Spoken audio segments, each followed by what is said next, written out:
The Judge of All the Earth is the third chapter in Watchmen. This chapter revolves around the exile of Dr. Manhattan and his relationship with Janie Slater and Laurie Jesbeklik. The main theme is the recent fear of nuclear war that spread across the city of New York. Story starts at Mr. Manhattan military facility. John and Laurie start to have sex. Laurie's eyes are closed, but she realizes there are too many hands touching her face. When she looks up, there are two Johns in the bedroom with her, and another one doing a science experiment in the next room. Laurie is furious and leaves, but John doesn't understand what he did wrong. In an office elsewhere, an aging Janie Slater interviews with Nova Express and tells them about how bitter and hurt she was when John left her for 16-year-old Laurie. She's glad that someone tell her story and reveal what sort of person that John is. Laurie storms out to go see them while Dr. Manhattan prepares for a rare public appearance on a television talk show. She starts venting her relationship problems. While out walking, they're attacked by a not-top gang. Their all-crime fighting training kicks in, and they make short work of the attackers. Meanwhile, back at the talk show, a reporter from the Nova Express accuses Dr. Manhattan of giving cancer to individuals who had been close to him. When the issue is pressed by the media, Dr. Manhattan becomes angered, and he teleports everyone in the television studio into a nearby parking lot. The story causes the media to go crazy. Feeling that his continued presence on the Earth would be harmful to humans around him, Dr. Manhattan decides to leave for Mars. He then teleports himself to an abandoned shack, taking a photo of a man standing next to the young Janie Slater. His departure makes headlines across the media as Russia invades Afghanistan, a possible precursor to a nuclear war. The main thing that is being discussed is about a sense of cosmic isolation. So the core idea that we're going to be exploring is there a higher power watching out of humanity? If there's a God, if there's some divine plan, why does that God allow for evil things to happen?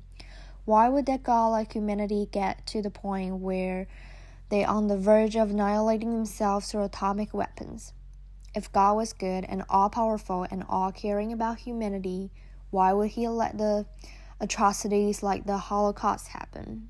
And all of these questions lead to more profound philosophical conclusions about the potential humanity is cosmically isolated, that we are all alone, that we are in the universe without any higher power watching over us, or if there's a higher power watching over us.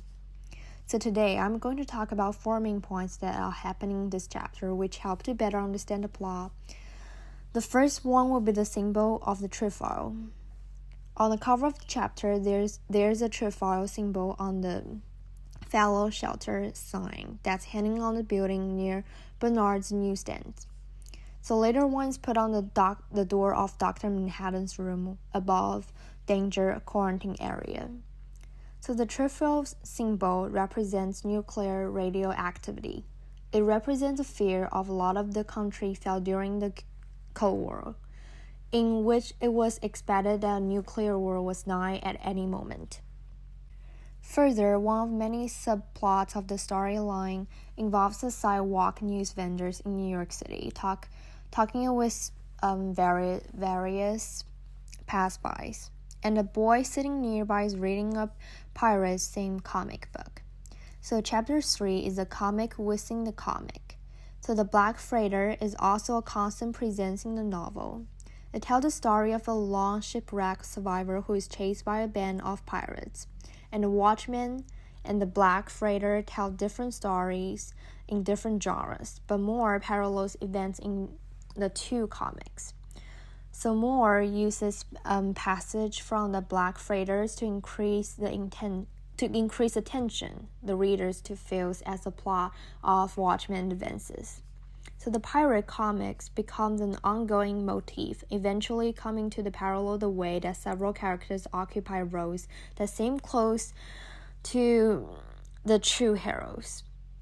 And the New Frontier Man newspaper also becomes an ongoing motif representative of a right-wing view of the world.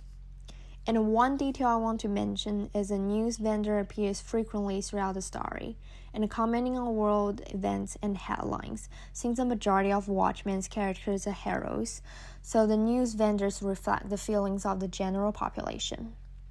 So third, I want to talk about the end quotation. Shall not the judge of all the earth do right?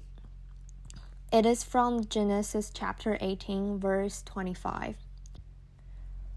It is a story that a man called Abraham actually asked this question directly to the God, and it's when he finds out that the God is going to destroy the city Sodom and Gomorrah. So he begs God and says, wait a second, are there righteous people in Sodom and Gomorrah? Yeah, there might be evil people, but are you going to kill the all good people too? And that just brought me a question. Is God's sense of justice is something that is so far beyond our own comprehension that we are never going to be able to understand? So finally, we're going to talk about another excerpt from Under the Hood. To the Hollies recalls that the 1950s saw the decline of costume heroes. So these rapid fall from grace of these masked heroes show not only the capricious natures of public opinion, but also that the heroes are not essential to the safe functioning of the society anymore. It further reveals that the motivation of each of them to be a hero, like their desire to be the hero, outweighs the need of society. And once the novelty wears off, so the heroes became irrelevant. Dr. Manhattan's characters operates on several levels at once, we can see. So as noted earlier, as the only true superhuman, he occupies a godlike position among mortal humans. And at the same time, the American government treats him as a weapon of mass destruction. And the fear and wonder that the people feel toward him echoes the fear and wonder that news of the hydrogen bomb inspired in the actual history. So in both senses, Dr. Manhattan's presence allows the story to explore the meaning of life and the frailty of human society.